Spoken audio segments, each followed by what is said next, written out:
অনেক সময় কেউ ভগবত ভক্তির পথে প্রথম প্রথম এসেছে, অনেকে বলে কিরে এত কিছু করার পর এখন আবার সাধু হয়ে গেলি। তার আমার বক্তব্য হচ্ছে যে হয়ে তো গেছে, অসুবিধাটা কি আছে? চুহে মারকে বিল্লি হাজকো চলি তো চলেছে, তো তুমি তো চলতেও পারছো না, এখন ওই চুহা মেরেই যাচ্ছ। ও তো বন্ধ করেছে, ও ফ্লাইটটা তো নিয়েছে হজের দিকে যাওয়ার জন্যে, তো অসুবিধাটা কি? ভালো তো।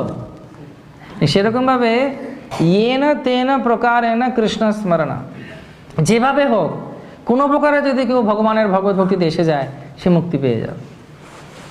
এক হরি নামে যত পাপ হরে, পাপীর সাধ্য নয় তত পাপ করে। একবার যদি কেউ শুদ্ধ হরিনাম করে, ভালোভাবে ভগবানের ভক্তি করে, কোনো রকম বৈষ্ণব অপরাধ না করে, তাহলে ভগবান তৎক্ষণাৎ তাকে মুক্তি দান করেন।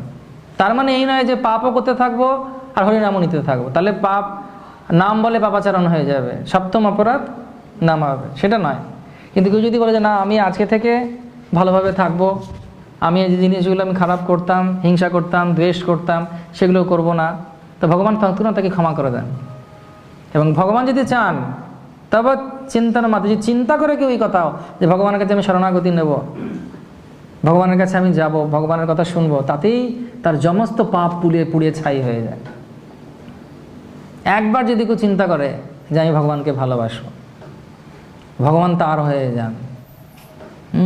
একজন ভক্ত রাস্তা দিয়ে যাচ্ছে, পদ্মপুরাণে আছে, হঠাৎ তার পাগলা কুকুরটাকে অ্যাটাক করেছে।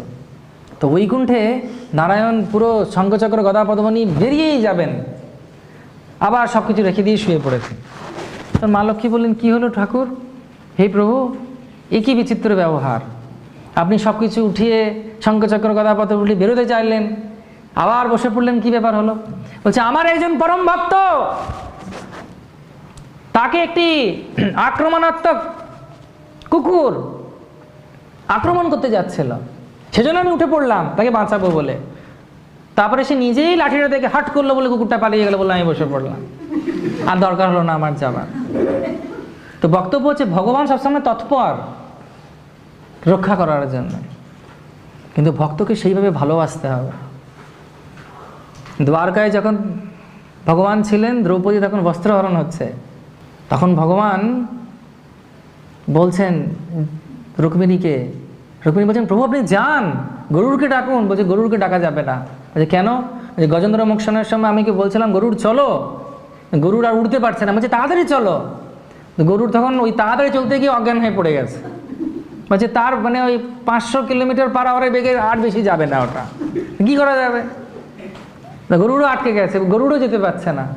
বলছে কীভাবে যাবেন তাহলে প্রভু? বলছে আমি তৎক্ষণাৎ উপস্থিত হব তার প্রেমাশ্রুর মাধ্যমে, অশ্রুর মাধ্যমে, ভক্তের যে অশ্রু, যে প্রেম, তাকে মাধ্যম করে আমি তৎক্ষণাৎ তার কাছে পৌঁছাই।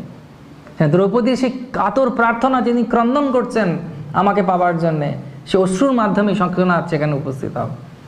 সেরকমভাবে আমাদেরকে যদি একবারও যদি কেউ ভালোভাবে একবার ঠিক করে সবাই, না অনেক যা হয়েছে হয়েছে, আজকে থেকে আমি একদম চকাচক থাকবো, সে দুনিয়া যে যা কিছু বলুক, ভগবান অনেক পরীক্ষা করবেন।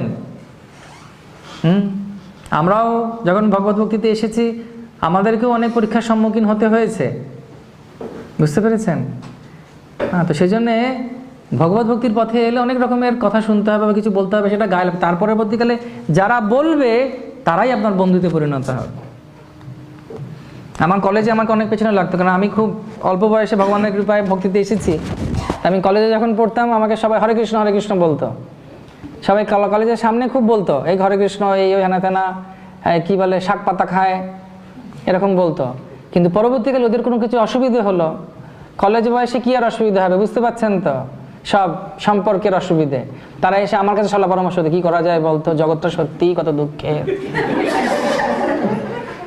এবং তারা বিশ্বাস ছিল যে আমি ওদেরকে ঠকাবো না, এবং আমি ঠকাইও নি, কারোর কথা বলিও না, তাকে ছোটও করে নি, কেন এটা আমাদের শাস্ত্রে নেই। তা আমার বক্তব্য হচ্ছে যে একজন ব্যক্তি যদি আজকে ঠিক করে যে না আমি আসবো, হরিকথা শুনবো, কীর্তন শুনবো, ভালোবাসবো ভগবানকে, সেটা আমাদের জন্য স্বাভাবিক খুব, তাহলে কোনো অসুবিধে নেই, ভগবান সম্পূর্ণ তাকে ক্ষমা করে দেন। এবং ভগবান কীভাবে ক্ষমা করেন সেটা অবাক হয়ে যেতে হবে। জগাই মাতাকে ক্ষমা করে দিয়েছেন।